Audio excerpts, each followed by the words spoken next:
আর মাত্র কয়েকটা দিন পরেই পুজো, আর এই পুজোর আগে পুরো মুখের মধ্যে ট্যান পড়ে গিয়েছে, চটজলদি মুখের মধ্যে জেল্লা ফিরে পেতে চাও, অথচ হাতে একটুখানিও সময় নেই, তাহলে বলবো আপনাদের ব্যস্ত সময় থেকে একটুখানি সময় বের করে বাড়িতে বসেই কিন্তু অল্প খরচে করে নিতে পারেন পার্লারের মতো গ্লোয়িং ডিট্যানিং ফেসিয়াল। আর যার ফলে কিন্তু পুজোর আগে আপনাদের ত্বকের মধ্যে থেকে সমস্ত ট্যান উঠে গিয়ে ত্বক হবে অনেক বেশি উজ্জ্বল এবং গ্লোয়িং।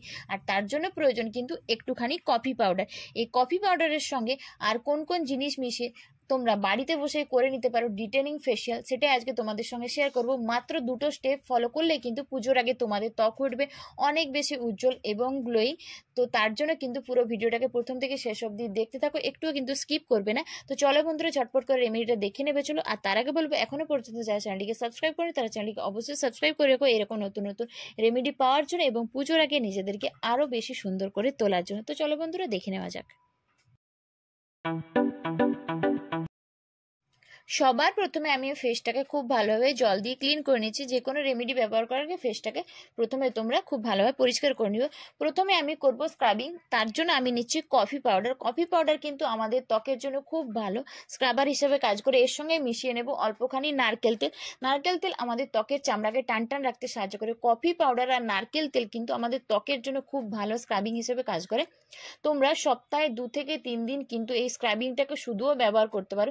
স্ক্রাবিং করার ফলে আমাদের মুখের মধ্যে যে ব্ল্যাক হেডস এবং হোয়াইট হেডসগুলো হয় সেগুলো কিন্তু খুব সহজে দূর হয়ে যায় এবং ত্বকের চামড়াও টান টান থাকে, যেটা নারকেল তেল আমাদের ত্বকের চামড়াকে টান টান রাখতে সাহায্য করে। তারপর হালকা হাতে 3 থেকে 4 মিনিট মুখটাকে খুব ভালোভাবে ম্যাসাজ করে নিও এবং তারপর সেটাকে নর্মাল জল দিয়ে ধুয়ে নিও। তাহলেই তোমাদের এখানে প্রথম স্টেপটা কিন্তু কমপ্লিট হয়ে যাবে। দ্বিতীয় স্টেপে আমি বানাবো ফেস প্যাক। তার জন্য নিচ্ছি এখানে বেসন।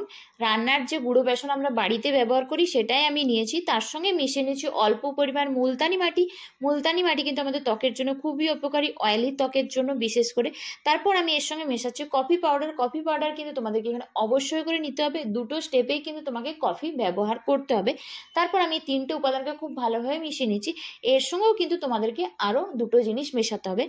তো এরপর আমি এর সঙ্গে মেশাচ্ছি মধু। বাজারজাত যে মধু হয় সেই মধুটাই আমি এখানে ব্যবহার করছি। এরপর আমি এটাকে গোলাপ জল দিয়ে খুব ভালোভাবে মিশিয়ে নেব। গোলাপ জল যদি তোমাদের কাছে না থাকে সেক্ষেত্রে তোমরা নর্মাল জল কিংবা কাঁচা দুধও কিন্তু ব্যবহার করতে পারো। তারপর আমি সবকটা মিশ্রণকে খুব ভালোভাবে মিশিয়ে নিয়ে একটা ফেস প্যাকের আকারে বানিয়ে নিচ্ছি। তোমরা চাইলে এটাকে অনেকটা বেশি পরিমাণে বানিয়েও কিন্তু 2 দিন ফ্রিজের মধ্যে স্টোর করে রাখতে পারো। তো আমার এখানে ফেস প্যাকটাকে বানানো হয়ে গেছে। এরপর আমি এটাকে আমার পুরো মুখের মধ্যে ব্যবহার করব। এই রেমেডিটাকে তোমরা সপ্তাহে 2 দিন কিন্তু অবশ্যই ব্যবহার করতে পারো। তোমরা এটাকে দিনের বেলাতেও ব্যবহার করতে পারো বা রাতের বেলাতেও ব্যবহার করতে পারো। ফেসের সঙ্গে সঙ্গে তোমরা এটা হাতে, পায়ে, গলাতে, যে জায়গাতে তোমাদের ট্যান পড়ে গিয়েছে সেখানেই কিন্তু তোমরা এটাকে ব্যবহার করতে পারো। তারপর এটা পুরো মুখের মধ্যে লাগিয়ে 15 থেকে 20 মিনিট রেখে দেবে। যখন দেখবে এটা শুকনো হয়ে গেছে তারপর এটাকে তোমরা নর্মাল জল দিয়ে ধুয়ে নিও। প্রথমবার ব্যবহার করার পরেই তোমরা দেখতে পাবে তোমাদের ত্বকের মধ্যে কতটা পরিবর্তন এসেছে। তো আমার এটা 15 থেকে 20 মিনিট রাখা হয়ে গেছে। এরপর আমি এটাকে খুব ভালোভাবে একটা টিস্যু সাহায্যে ক্লিন করে নর্মাল জল দিয়ে ফেসটাকে ওয়াশ করে নিয়েছি।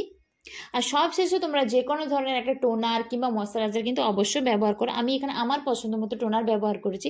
তো এটাই ছিল আজকের একটা ছোট্ট রেমেডি। ভিডিওটা ভালো লাগলে অবশ্যই চ্যানেলটিকে সাবস্ক্রাইব করে রেখো এবং কেমন লাগলো সেটা জানিও।